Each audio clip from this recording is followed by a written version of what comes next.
Assalamualaikum warahmatullahi wabarakatuh. Bismillah walhamdulillah wassalatu wassalamu ala rasulillah Sayyidina wa maulana Muhammad ibn Abdullah wa ala alihi wa sahbihi wa mawalah.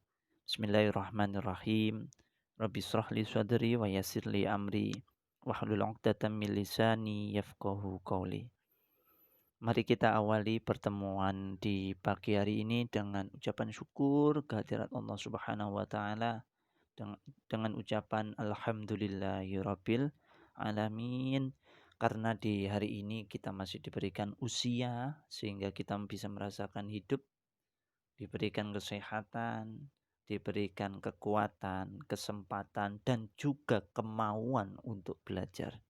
Mudah-mudahan kesempatan itu semuanya bisa kita gunakan dengan cara menuntut ilmu, belajar dengan sebaik mungkin sebagai wujud daripada bukti kita bersyukur kehadirat Allah Subhanahu wa taala.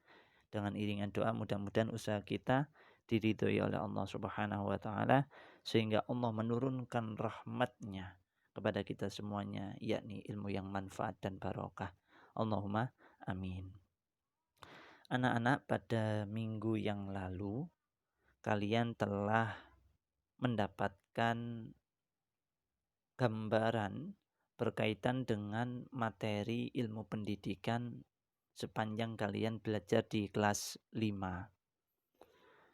Di mana di situ dikatakan kita fokus pada bab 2 sampai bab 3 poin B. Kan gitu ya.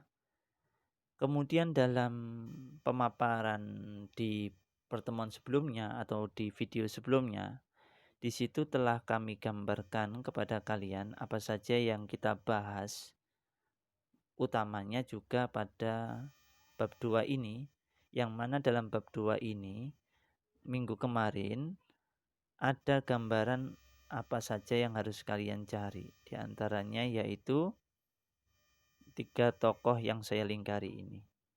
Siapa mereka? Yaitu satu yaitu Sayyid Sabiq, okay. Sayyid Sabiq. Kemudian yang kedua yaitu Anwar Jundi, dan yang ketiga yaitu Mustafa Ghulayain. Minggu kemarin sudah kami sampaikan kepada kalian untuk mencari tahu 3 sosok itu, siapa mereka, sehingga kalian tahu 3 tokoh ini siapa, dan akhirnya tahu kenapa 3 tokoh ini disebutkan dalam buku pendidikan ini. Setidaknya supaya tidak terkesan banyak, kalian bisa fokus mencarinya, yaitu pada riwayat hidupnya, pendidikannya, dan juga pandangan-pandangan beliau, pendapat-pendapat beliau, ataupun kontribusi beliau dalam dunia pendidikan. Yang paling dikenal oleh banyak orang adalah sosok daripada Mustafa Ghulayain. Utamanya pada slogan beliau yang sangat dikenal dalam kaula muda, yaitu Syubbanul Yaum Rijalul Ghad. Itu adalah slogan yang sangat dikenal sebagai penyemangat untuk para pemuda di hari ini. Oke anak-anak, pada bab 2 ini, pada bab 2 ini, namun sebelum kita masuk ke bab 2, ada 2 hal yang ingin kami sampaikan kepada kalian. Yang pertama, pola belajar kita pada atau di kelas 5 ini itu sama seperti pola belajar di kelas 4 yang lalu, di mana kalian saya minta untuk meringkas, membuat skema pada setiap poin bab supaya lebih cepat dalam proses memahami pelajaran. Itu yang pertama, sehingga kalian boleh menyicil dari sekarang. Kalau nggak mulai dari sekarang nanti akan numpuk dan terkesan banyak, sehingga seolah-olah nanti menganggap banyak tugasnya dan lain sebagainya. Nah, kalian mulai dari sekarang. Karena nanti kalau seandainya ini masih terus daring, maka banyak hal yang saya sampaikan kepada kalian dan mengharuskan atau menuntut kalian untuk mencatat materi-materinya. Sehingga supaya tidak terkesan banyak, kalian harus menyicil itu semuanya. Yang kedua, pada bab 2 ini kita akan mempelajari berkaitan dengan poin A, yakni apakah hakikat daripada pendidikan Islam. Apa hakikat daripada apa? Pendidikan Islam. Sebelum kalian masuk ke buku ini, maka sudah selayaknya kalian mengenal terlebih dahulu berkaitan dengan beberapa istilah. Dalam hal ini yaitu istilah apa itu pendidikan, apa itu pendidikan Islam. Sebelum kalian mengenal definisi pendidikan Islam menurut para ahli dalam dunia pendidikan. Yang pertama yang akan kita bahas adalah apa itu pendidikan. Di sini kami akan sampaikan pengertian pendidikan menurut lembaga kamus, yang kedua pendidikan menurut para ahli. Yang pertama, pengertian pendidikan menurut lembaga dan kamus. Meskipun kalian di sini sudah bisa membaca, sudah bisa membaca di situ. Pendidikan menurut Kamus Besar Bahasa Indonesia di situ dikatakan yakni sebuah proses pembelajaran bagi setiap individu untuk mencapai pengetahuan dan pemahaman yang lebih tinggi mengenai objek tertentu dan spesifik. Pengetahuan yang diperoleh secara formal tersebut berakibat pada setiap individu yaitu memiliki pola pikir, perilaku, dan akhlak yang sesuai dengan pendidikan yang diperolehnya. Itu pengertian daripada pendidikan menurut Kamus Besar Bahasa Indonesia. Yang kedua, menurut Undang-Undang Nomor 2 Tahun 1989. Di situ dikatakan, pendidikan adalah usaha sadar untuk menyiapkan peserta didik melalui kegiatan bimbingan, pengajaran, dan atau latihan bagi peranannya di masa yang akan datang. Seperti yang kalian lakukan selama ini di sekolah kalian, itulah yang dinamakan pendidikan. Ada pendidik menyampaikan materi, melakukan proses pendidikan, dan ada kalian sebagai anak didik. Mereka menyampaikan materi para pendidik kepada kalian sebagai anak didik. Untuk apa? Untuk persiapan kalian menghadapi masa yang akan datang. Oleh karena itu, sudah selayaknya kalian sebagai anak didik terus mengembangkan potensi yang kalian miliki, baik secara intelektual, yakni dalam hal ini keilmuan kalian. Yang kedua, spiritual, dan juga emosional, dalam hari ini kedewasaan kalian, bentuk tanggung jawab kalian. Kemudian yang ketiga, menurut Garis Besar Haluan Negara atau GBHN, pendidikan adalah usaha sadar untuk mengembangkan kepribadian dan kemampuan di dalam dan di luar sekolah dan berlangsung seumur hidup. Itu namanya pendidikan. Menurut Undang-Undang Nomor 2 Tahun 2003, di situ dikatakan pendidikan adalah usaha sadar dan terencana untuk mewujudkan suasana belajar dan proses pembelajaran agar peserta didik secara aktif mengembangkan potensi dirinya untuk memiliki kekuatan spiritual keagamaan, pengendalian diri, kepribadian, kecerdasan, akhlak bangsa, dan negara. Itu pendidikan. Dari banyak aspek yang harus dilakukan oleh seorang pendidik untuk anak didik demi tercapainya anak didik yang memiliki kekuatan apa? Spiritual keagamaan, pengembangan dirinya berkembang, kepribadiannya baik, kecerdasan emosionalnya juga baik, dan lain sebagainya.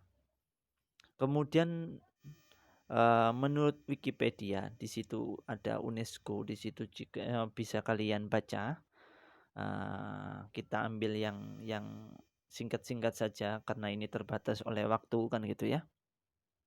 Menurut Wikipedia, pendidikan adalah pembelajaran pengetahuan, keterampilan, dan kebiasaan sekelompok orang yang diturunkan dari satu generasi ke generasi berikutnya melalui pengajaran, pelatihan, dan penelitian.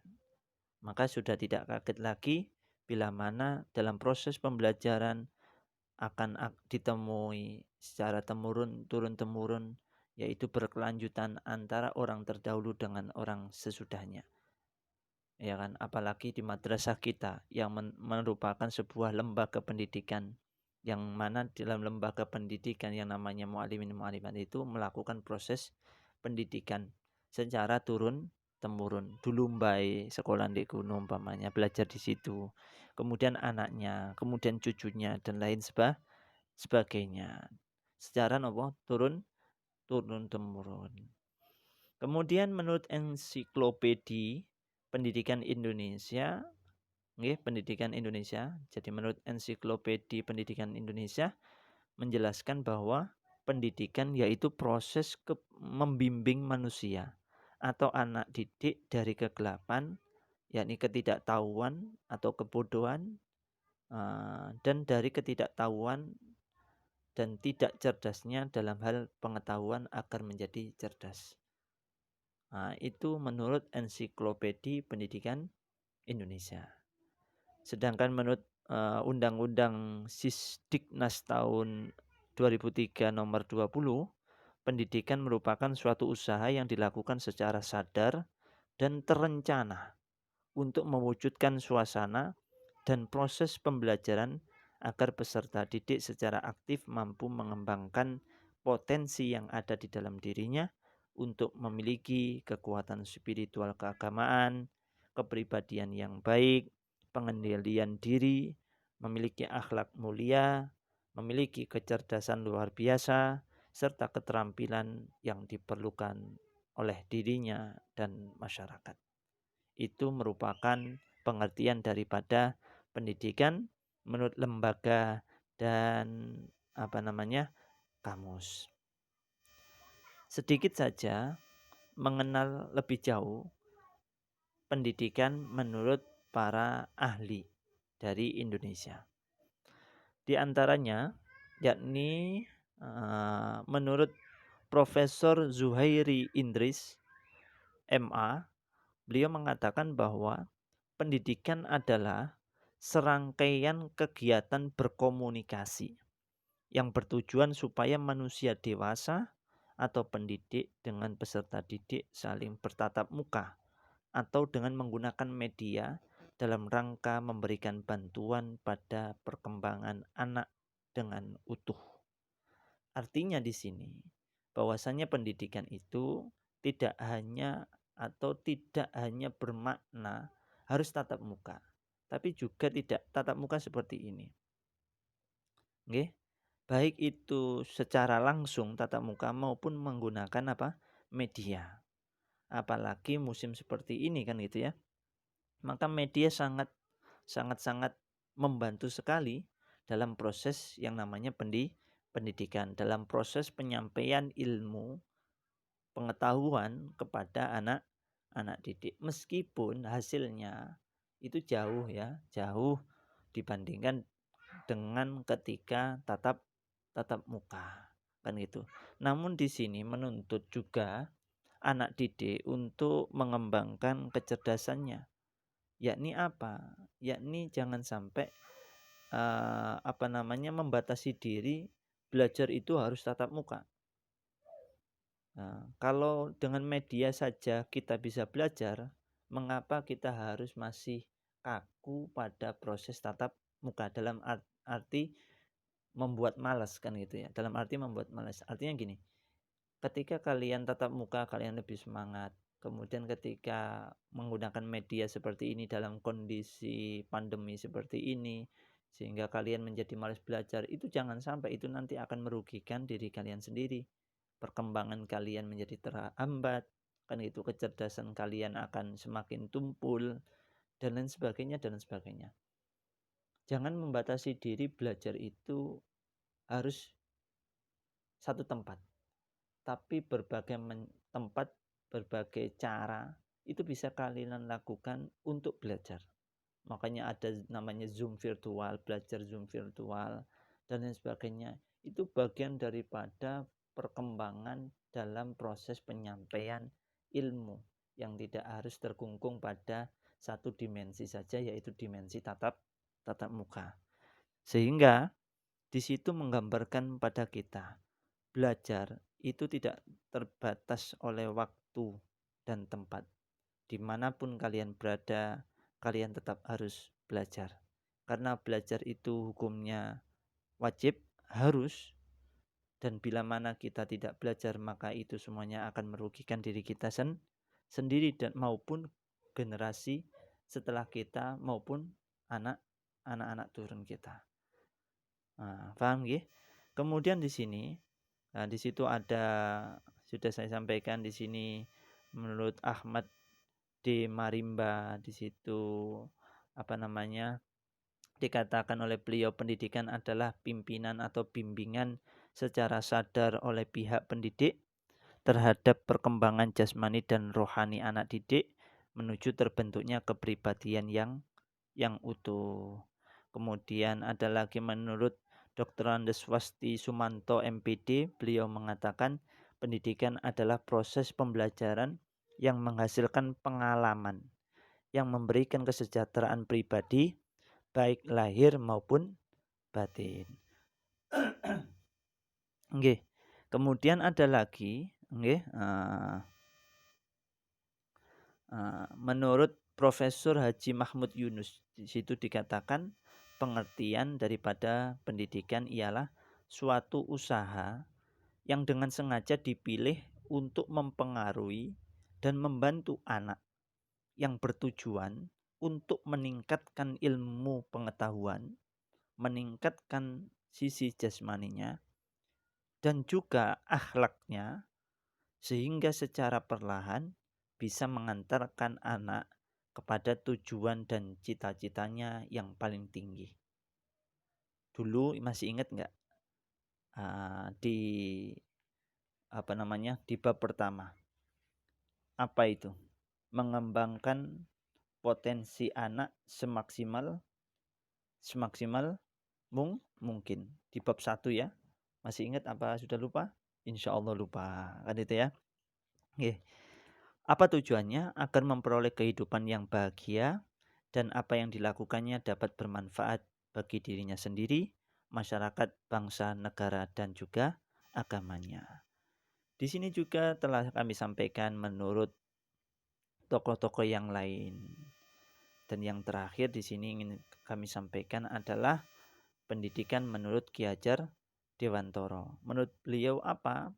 Pendidikan yakni menuntun segala kekuatan kodrat yang ada pada peserta didik agar sebagai manusia dan anggota masyarakat dapat mencapai keselamatan dan kebahagiaan hidup yang setinggi-tingginya. Itu. Jadi seorang guru punya tugas berat kepada anak didiknya, yaitu apa? Menuntun. Jenenge wong nuntun ya kudu alon-alon. Enek kadang kala banter, enek kadang alon-alon. Jenenge nuntun karena kondisi anak didik macam-macam. Makanya kita itu sangat-sangat tidak bisa membalas jasa-jasa besar para guru-guru kita. Karena apa? Karena kesabaran beliau, ketelatenan beliau, keikhlasan beliau dalam menyampaikan ilmunya yang tiada habis, tiada putus dan terus menerus kepada kita. Meskipun ya kadang kala awake dhewe sebagai murid itu ya kadang kala capek dan lain sebagainya. Namun ketika kita dihadapkan dengan realitas yang ada, dihadapkan dengan tantangan, dihadapkan dengan kondisi sekarang, maka apa yang disampaikan oleh guru kita, maupun nasihat beliau, ya kan, dengan yang sabar dan sebagainya, ternyata semuanya sangat berguna. Maka seandainya semua nasihat itu ditulis dengan tinta, maka tangan ini tidak akan mampu menuliskan setiap kata yang disampaikan oleh guru, karena kata yang disampaikan oleh guru itu sangat bernilai. Jadi tidak akan bisa kita mampu untuk menulisnya. Kita akan capek di situ.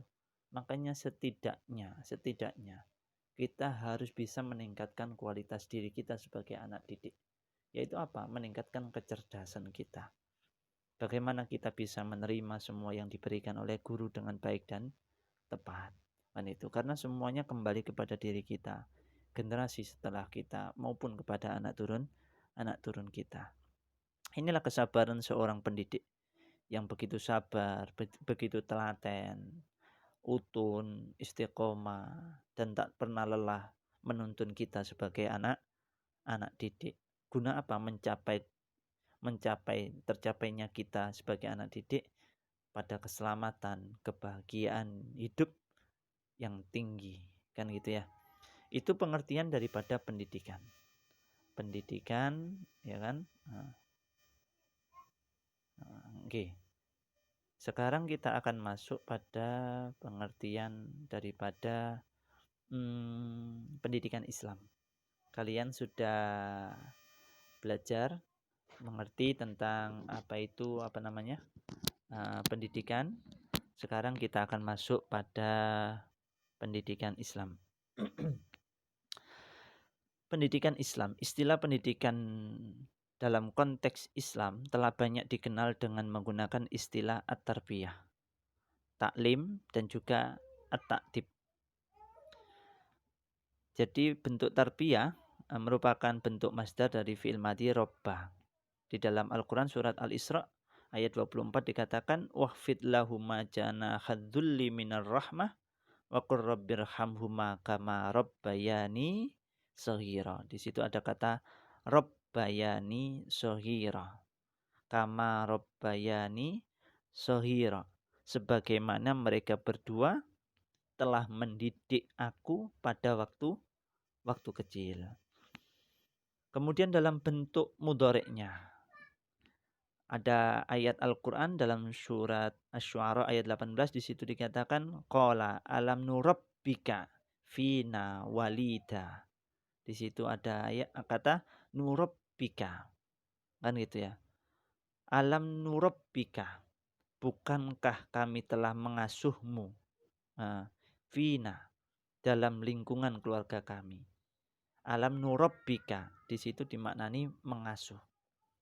Sehingga di situ dapat diambil pengertian bahwa at-tarbiyah mempunyai arti mengasuh, menanggung, memberi makan, memelihara, membuat, membesarkan, dan menjinakkan.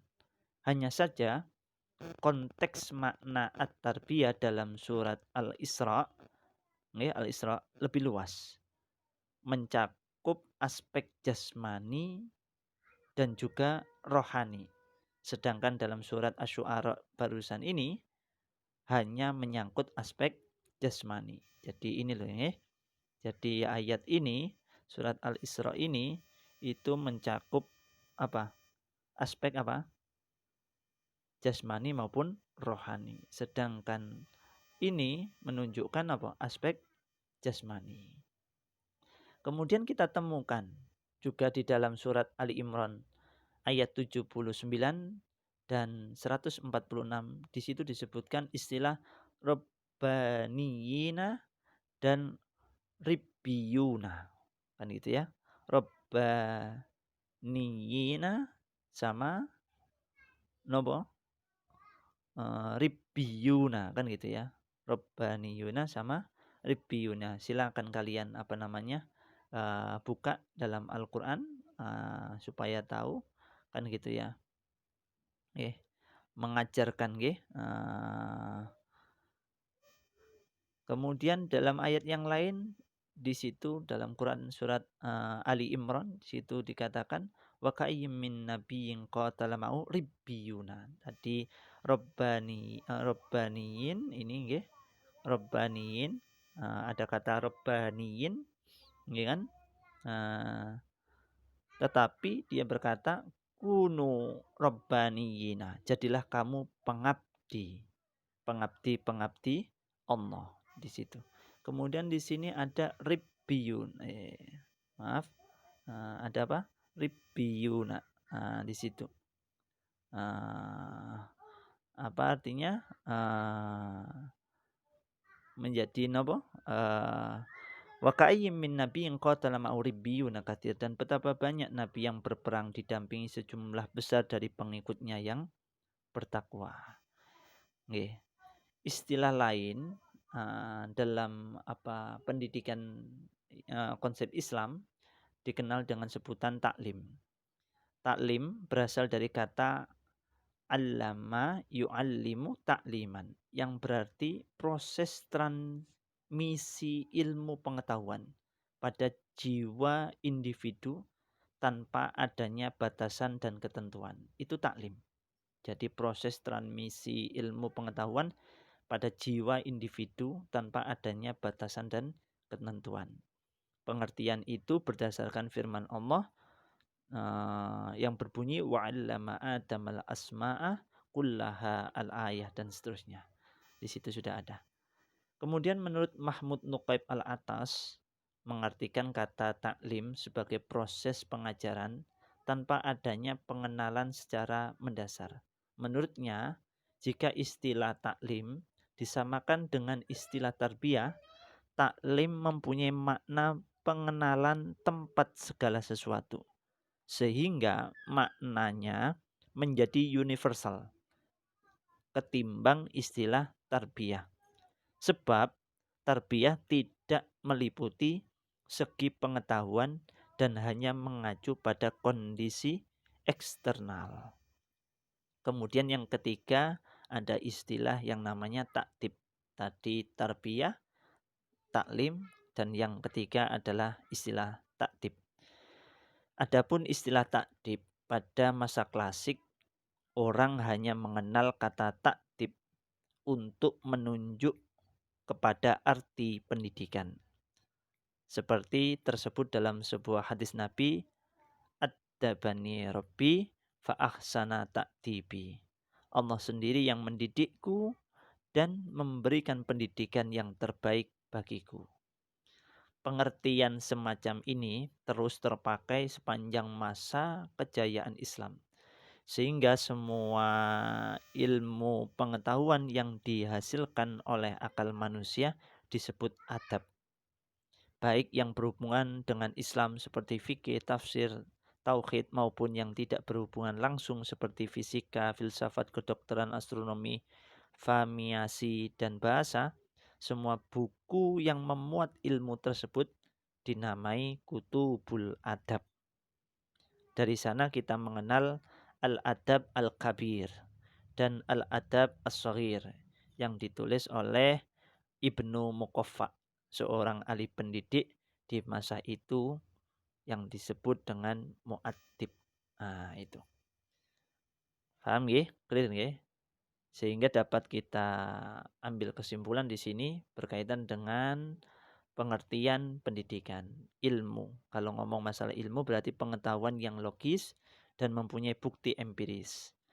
Ya, atau bisa diartikan akumulasi pengetahuan yang dapat berasal dari ide, pengalaman, observasi, intuisi, dan wahyu dalam suatu ajaran agama.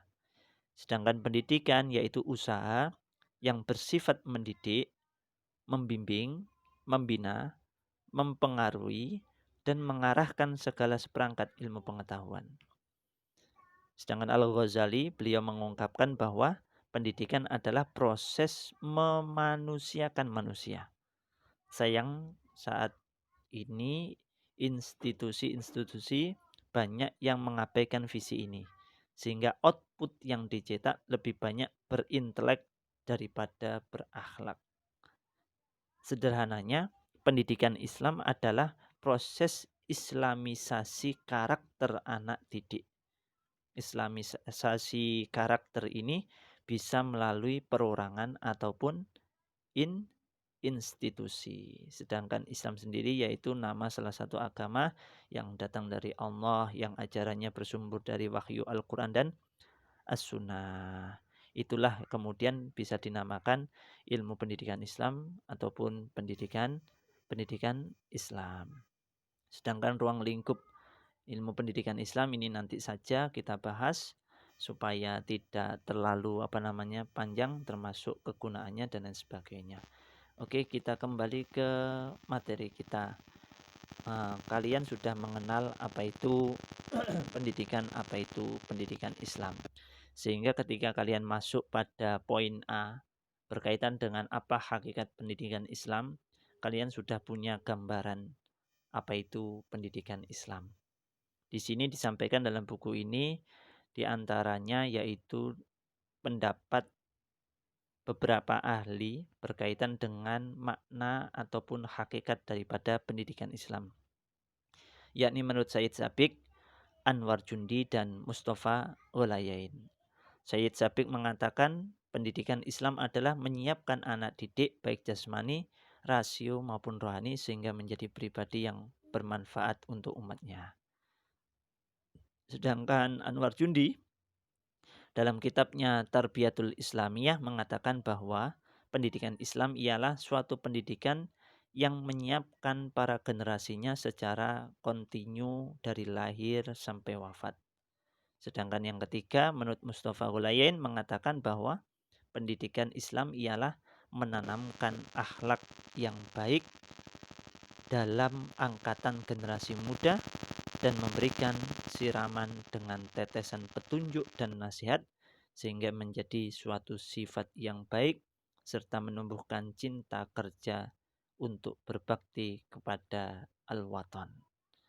Dari pendapat di atas dapat diambil satu pengertian pendidikan Islam, yaitu usaha sadar yang dilakukan oleh orang dewasa, orang muslim yang bertakwa dengan secara sadar mengarahkan dan membimbing pertumbuhan serta perkembangan fitrah, kemampuan dasar atau potensi yang dimiliki anak didik melalui ajaran Islam ke arah titik optimal dan pertumbuhan serta perkembangan anak baik secara jasmani maupun secara rohani. Itulah yang dinamakan pendidikan Islam. Adapun pendidikan secara teoritis mengandung pengertian memberikan makan of fooding kepada anak sehingga mendapatkan kepuasan rohani yang juga diterjemahkan dengan menumbuhkan fitrah atau kemampuan dasar manusia. Itulah pengertian daripada pendidikan Islam.